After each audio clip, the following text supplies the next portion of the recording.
His wife said, "He's just a substitute. Once Mark is back, I'll dump him." What he did next crushed her. "Honestly, Naomi, I don't love him at all.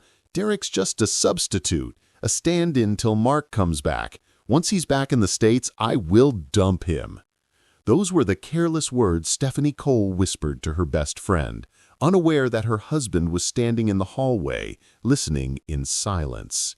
She had no idea that the quiet man she mocked had already begun a plan so precise, so patient, that by the time it unfolded, she wouldn't just lose her marriage, she'd lose her pride, her love, and her place in the world. Viewers, have you ever loved someone so deeply that hearing the truth felt like being stabbed in the heart? Tell me, what would you do if the person you trusted most called you a substitute? Drop your thoughts in the comments. The morning sunlight spilled through the wide kitchen window, painting the marble counter in gold. Stephanie hummed softly, her voice drifting over the clinking of teacups. Derek leaned on the doorway, tie half done, just watching her. 2 years of marriage, and she still looked like the calm in his storm, or so he thought. "Morning, babe," he said, walking up behind her. She turned, smiled. The kind of smile that looks perfect, but feels rehearsed. He didn't notice. He kissed her cheek, grabbed his coffee, and glanced at his watch. "I'll be back before 7. Big presentation today." She nodded, still smiling. "Good luck, Derek." Her phone buzzed. He didn't think much of it. She slid it into her robe pocket a little too fast. He stepped out into the driveway, briefcase in hand. Naomi, her best friend, pulled up just as he was getting into his car. "Morning, Derek," Naomi called cheerfully. "Hey, Naomi," he smiled. "Still the only person Stephanie lets in before noon." They both laughed. He waved, started the car, and drove off. But 3 blocks away, realization hit him. The documents. He'd left the documents for his 10 a.m. pitch on the dining table. "Damn," he muttered, making a quick U-turn. He parked outside the gate quietly. The laughter inside told him they were in the living room. He grabbed his key, slipped in gently, not wanting to startle them. Halfway down the hallway, he froze. Naomi's voice floated out, casual teasing. "You know Derek's really treating you right, Steph. You're lucky. Most men don't do half of what he does." And then Stephanie's reply came, sharp, soft, and cruelly honest. "Lucky?" she scoffed. "Naomi, please. I don't love him. Derek's just a substitute, a stand-in till Mark comes back. Once Mark's back in the States, I will dump him." The words cut through the air like glass. Naomi laughed awkwardly. "You're serious? I mean, I care about Derek. He's kind, but he reminds me of Mark. The way he talks, even how he stands sometimes. It's like living with Mark's shadow.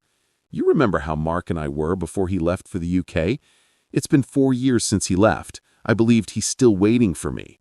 We do chat when he's less busy. That gives me the assurance he will come back for me. He's my first love, you know. I only married Derek just to fill the space until Mark comes back." Derek's grip on his briefcase tightened until his knuckles turned white. His heartbeat roared in his ears, every word replayed like a cruel echo. Substitute, shadow, space filler. She kept talking.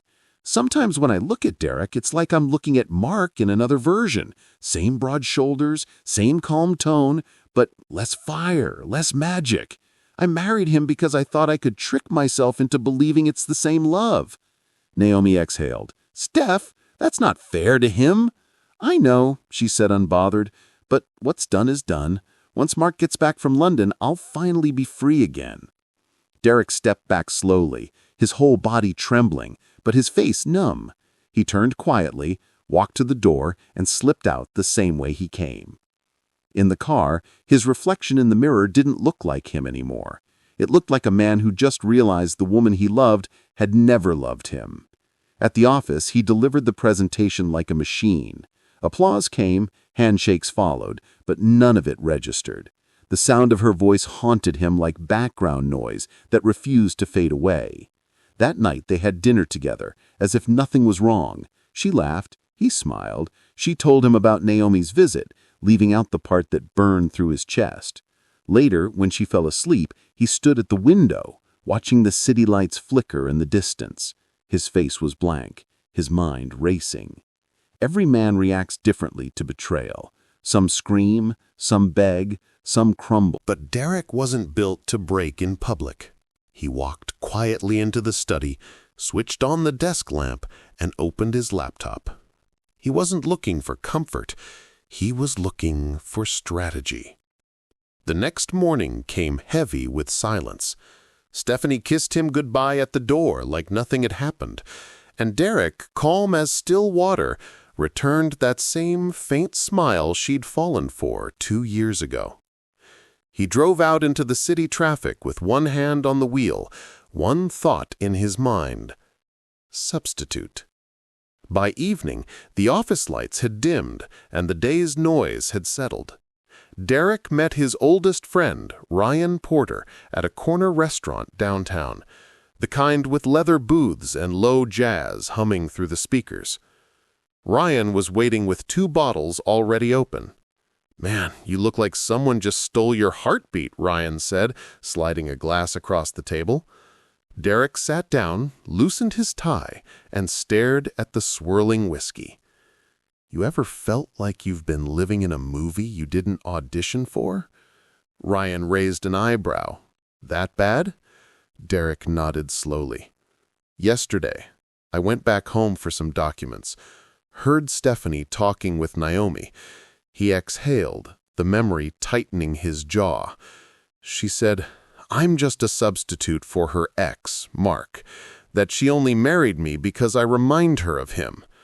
The words hung in the air, cold and humiliating. Ryan leaned back, eyes narrowing. "You sure you heard her right?" "I wish I didn't. She said she'll dump me once Mark's back in the country." Ryan cursed under his breath. "Derek, man, you've done everything for that woman, and even paid off her loans." Derek cut him off quietly. "Despite that, she saw me as a substitute." They sat in silence for a few moments. Then Ryan asked, "So what's your move?" Derek's voice dropped lower. "If only there was a way to make her feel exactly what I felt." To hear her own words thrown back at her from someone she'd never expect. Ryan tilted his head. "You mean like someone pretending to be your ex?" Derek looked up. "Exactly." Ryan's lips curved slowly. "I think I know who could pull that off." He reached for his phone. "My sister, Jenna. She just came back from Paris. She's a performer, good with accents, confident as hell. If anyone can make your wife believe her past just walked through the door, it's Jenna." Derek hesitated for half a second, then nodded. "Call her." Minutes later, Jenna arrived. Long hair, sharp eyes, and a smile that could switch from sweet to dangerous in a heartbeat. She hugged Ryan, then turned to Derek. "So, you need a little theater at home, huh?" Derek explained everything. Every word Stephanie had said, every detail about Mark. The tone, the background, the emotional manipulation. Jenna listened like a professional studying a script. "I can do it," she said finally. "I'll make her believe your ex just walked through the door. That she is just a placeholder." Derek gave a faint smile. "That's all I need." Ryan grinned. "This is going to be wild." 2 days later, Stephanie was at home flipping through a magazine when the doorbell rang. She wasn't expecting anyone. When she opened the door, a tall, elegant woman stood there, wearing sunglasses and confidence like armor. "Can I help you?" Stephanie asked. The woman smiled faintly. "You must be Stephanie." "Yes." The woman extended her hand. "I'm Jenna. I used to be with Derek before you came along. I just wanted to thank you for standing in for me all this while." Stephanie frowned. "Excuse me?"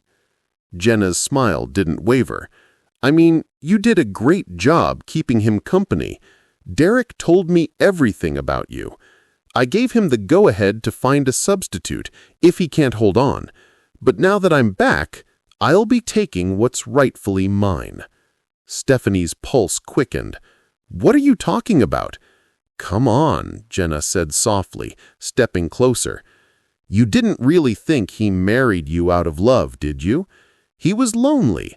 I was overseas. You were convenient." Then Jenna leaned in, whispered, "You were just a substitute, sweetheart."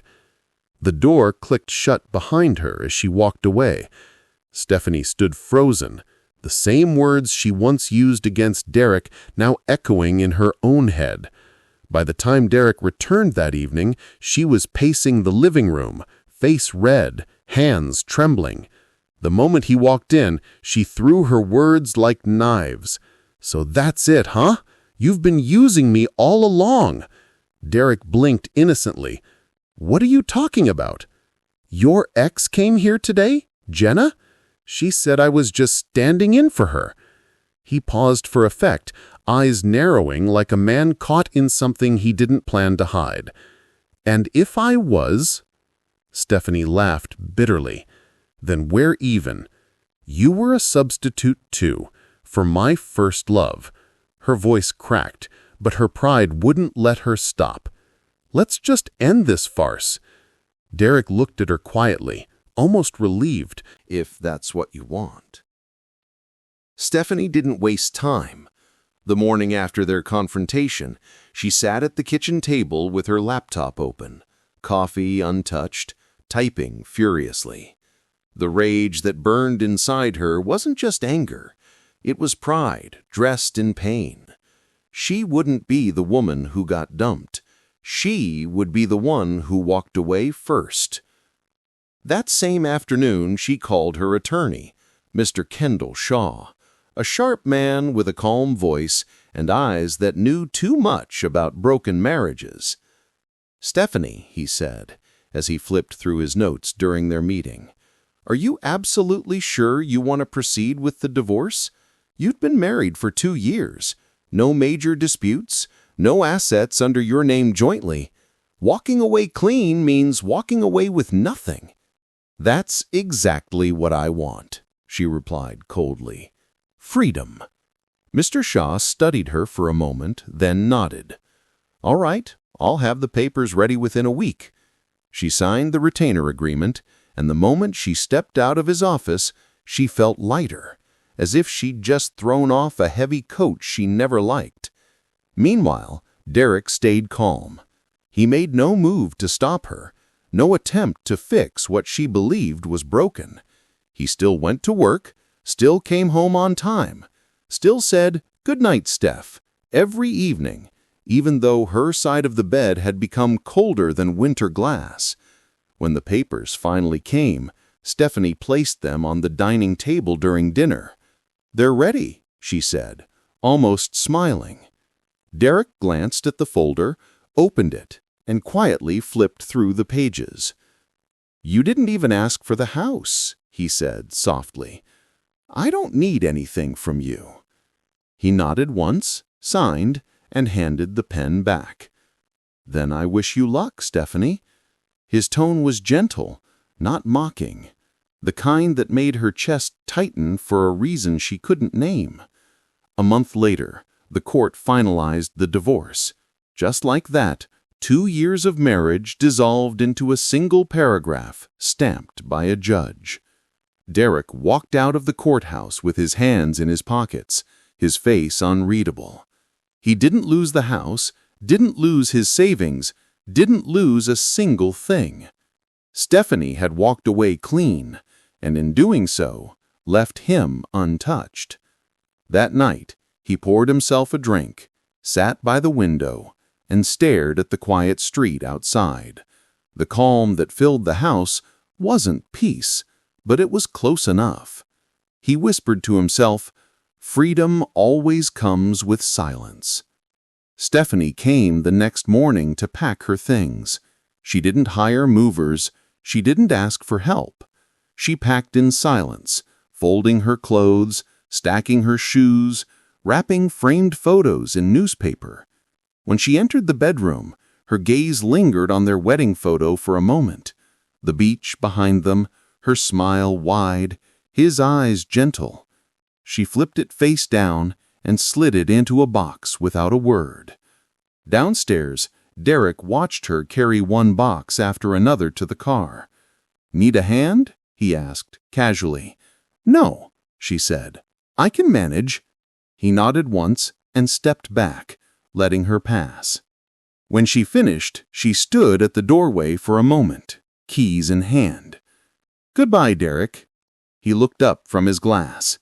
"Take care, Stephanie." No anger, no sarcasm, just calm, the kind that follows a storm. She turned, walked to her car, and drove off. Her new apartment downtown was smaller, brighter, and exactly what she thought she needed, a clean slate. From the window, she could see the city lights blinking like distant promises. That night, as she unpacked her clothes, her phone buzzed. It was a message from Mark. "I'll be back in the States next month. We have a lot to catch up on." Her heart fluttered. She read the message twice, smiling like a woman who had just stepped into her own destiny. She replied, "I can't wait. It's been too long." She closed her eyes and whispered, "Yes, they are." In her mind, everything was finally aligning. The past she'd been waiting for was finally coming home, and the man she thought she left behind, the one sitting quietly in that big house, was already planning a future she couldn't imagine. A month passed in a blur of anticipation. Stephanie's apartment smelled of fresh paint and perfume. She'd made it her sanctuary, but her heart was never really there.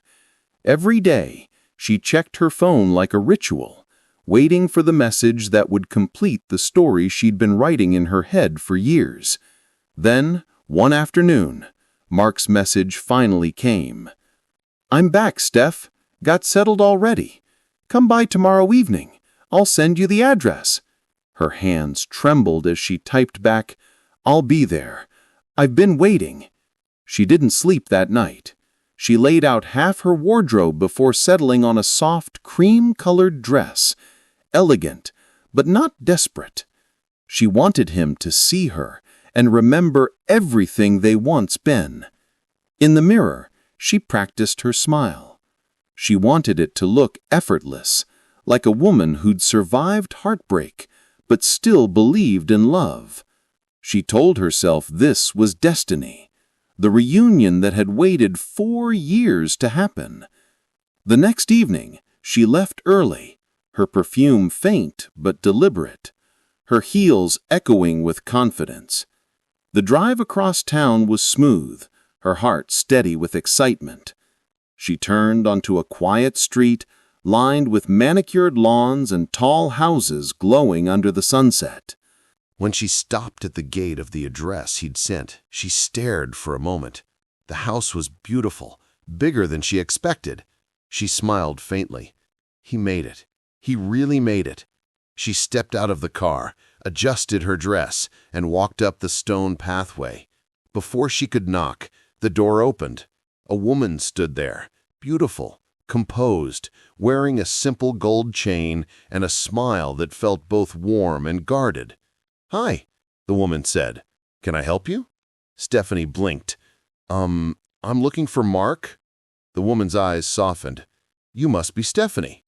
The sound of her own name coming from a stranger's mouth made Stephanie's stomach twist. Yes, I'm Stephanie."